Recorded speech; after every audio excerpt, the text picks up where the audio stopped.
Question 4 de l'exo 30, page 150. Donc il fallait maintenant déterminer la coordonnée du vecteur position verticale par rapport au vecteur vitesse, enfin plutôt ses normes. Donc la vitesse, c'est vectoriellement la dérivée du vecteur position par rapport au temps. Ici, j'ai besoin de la norme verticale. Donc si j'écris la relation du point de vue des normes, ça va être V égale dérivée par rapport au temps de la position Y. Et donc cette position, ce sera la primitive de V par rapport au temps. Donc la primitive de AT carré, par rapport au temps, c'est 1 demi de AT carré, puisque comme en maths, la primitive de X carré, c'est X carré sur 2. Donc ça va me faire AT carré sur 2.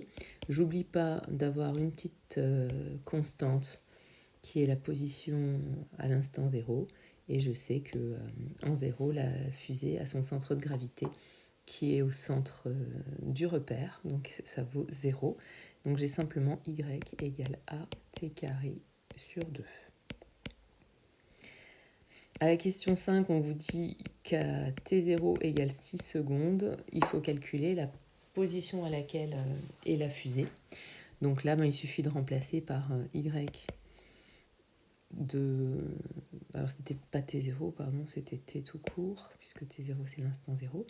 Donc on recherche y, la position à laquelle est la fusée au bout de 6 secondes. Donc ce sera la valeur de l'accélération qu'on avait trouvée un petit peu plus haut.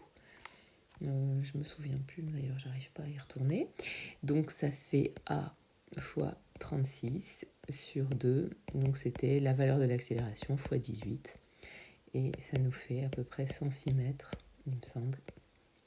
Donc là, on réfléchit par rapport à la probabilité en 6 secondes.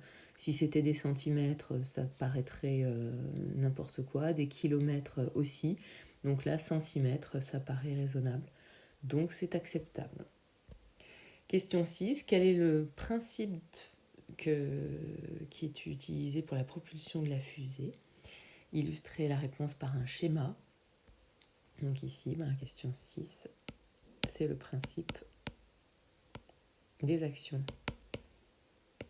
réciproques.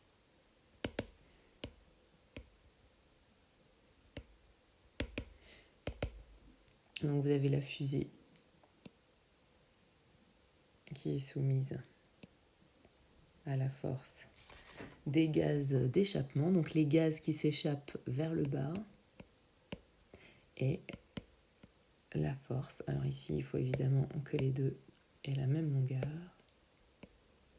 Donc même longueur, même direction, mais sens opposé. Donc la force exercée par les gaz sur la fusée est de même norme et de même direction que la force exercée par la fusée sur les gaz, mais de sens différent. Donc ça, c'est aussi ce qu'on appelle la troisième loi de Newton. Voilà pour l'exercice 30, enfin.